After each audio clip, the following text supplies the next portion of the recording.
अब हम लोग चर्चा करेंगे नाट्य शास्त्र। नाटकों के संबंध में शास्त्रीय जानकारी को नाट्य शास्त्र कहते हैं।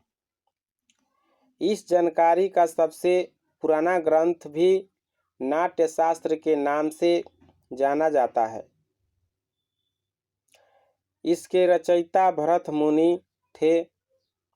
भरत मुनि का काल 400 ईस्वी के निकट माना जाता है।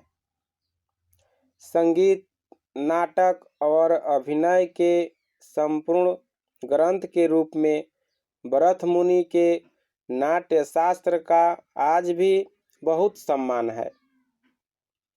उनका मानना है कि नाटक शास्त्र में केवल नाट्य रचना के नियमों का आकलन नहीं होता, बल्कि अभिनेता, रंगमंच और प्रेक्षक इन तीनों तथ्यों की पूर्ति के साधनों का विवेचन होता है।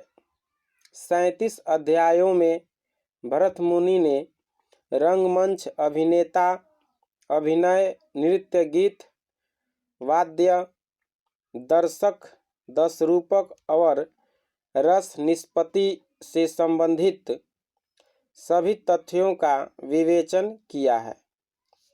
भरत के नाट्य शास्त्र के अध्याय से यह स्पष्ट हो जाता है कि नाटक की सफलता के लेखक की प्रतिभा पर आधारित नहीं होती,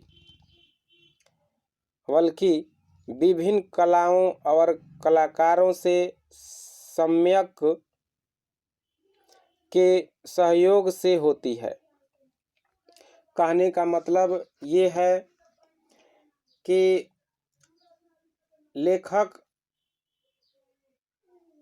अपनी अनुभूति को कल्पना करके काव्य तैयार कर देता है, उसको अपने जीवन में उतारने के लिए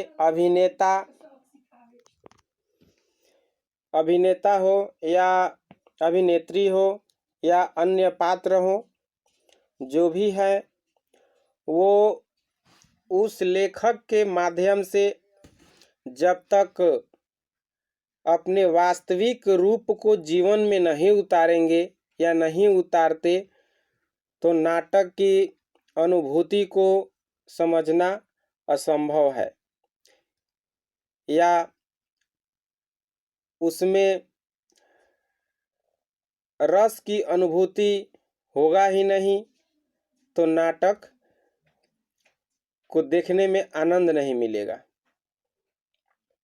तो सबसे ज़्यादा श्रेय विभिन्न कलाओं पर कलाकारों के सहयोग से होता है।